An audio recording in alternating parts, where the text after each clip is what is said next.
I guess I do wonder, and you don't have to answer, but I do wonder what Siri was supposed to be for. My feeling is, knowing what I know about Apple, that Siri should execute fairly flawlessly. I have tried to use Okay. Siri to get hours of operation for places. Okay. Jeez, That didn't work, did it? it was unsatisfying.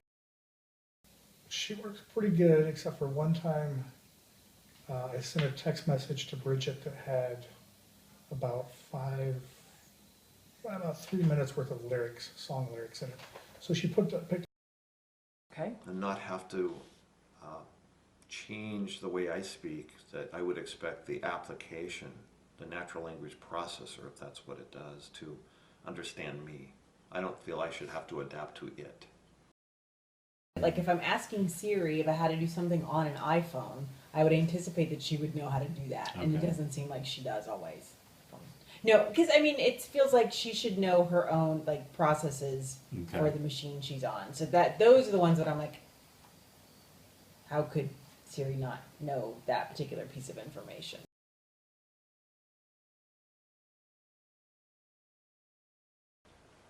I use Siri when I'm in the car. I find that it makes my life a lot simpler having that function to make phone calls, read texts, find places for me quickly. That's really where I use Siri the most. Because I use her to do things. Like I Okay. use her to like make a phone call or to send a text. Okay.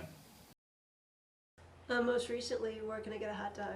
And she was like, gave us like a restaurant. So when I'm sending text messages, Mm-hmm. I rarely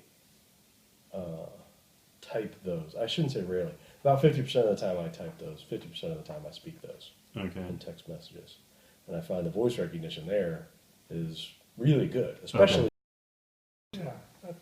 I mean, that's just the world we live in. It's more convenient sometimes to talk to your phone than to actually be texting or stuff like that. Right. I would say 50% of the time I'm in public, I'm using it.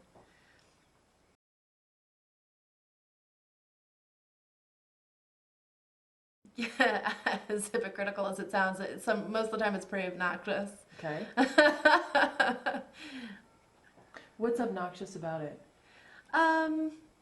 Just that it doesn't take that much more time to type in what you're looking for. It seems pretentious sometimes, depending on the environment.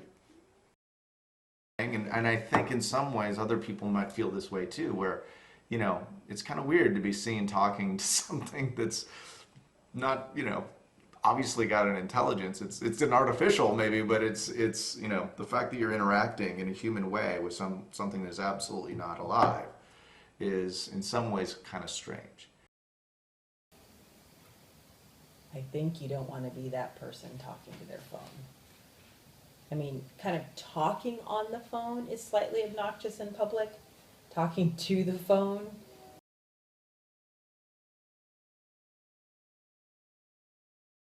No, we usually push the limits into what she couldn't do. We wouldn't expect her to be able to do. And I would say more often than not, we're surprised with what she can do. Because you can throw some pretty weird stuff at her. Okay. And unless they covered a lot of bases of weirdness, then they've done a pretty good job of making her understand a lot. Okay. I would say about 80% of the time it's successful without any errors. Well, she can't always answer my questions.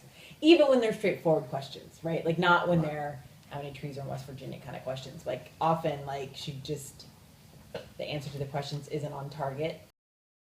I've had a couple of times in the last few weeks where I've called Siri up and she says she's not available, but I didn't know why. No, you don't expect her to not be available. You know, it's an application. It should be 24/7, Right. right? Well, I mean, just sometimes just doesn't work. It just doesn't seem. I'm not ever 100% sure when I go to use Siri that what I'm going to do is going to happen.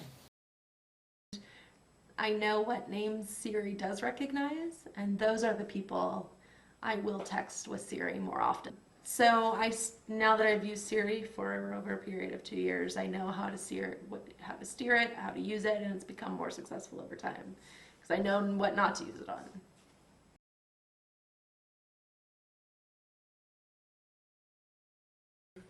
If there are more things I could do with it, that maybe somebody, oh, I didn't know I could do that with it. Right. If I knew that, I would Right. might use it more. Maybe if I knew more things, if I had a menu of things that Siri did that I wasn't aware of, that might happen. My hesitation is maybe not knowing how to give the commands.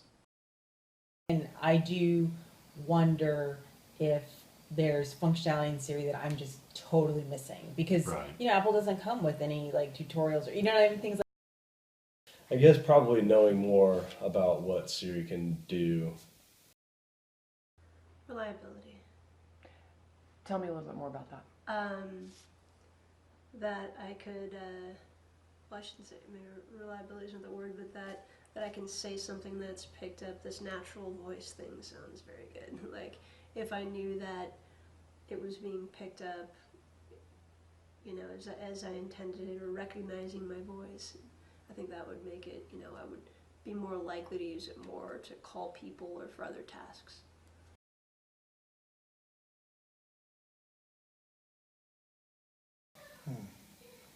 If there was a hologram associated with it. And if I was looking at a virtual face, I would want to talk to him more. If I could get entertainment from Siri, like having a fun voice like that, or and the other thing actually I was thinking today was I think I could make Siri more fun. Now, fun is important to me, but I think I could make it funny to me to use Siri. Okay. Like I could give friends funny nicknames, and then I would crack up when I wouldn't necessarily want to touch and say call Scott. I would want to say, touch and call Duder or whatever. You know what I mean? Like I think if I could make it more entertaining, I would use it more often. The day my phone makes me cry because it speaks to me in a way that is at the right time, with the right comment, with the right jab, with the suggestion that I need flowers because it's my anniversary and I'm on my way home. That's when it's going to become more than just software.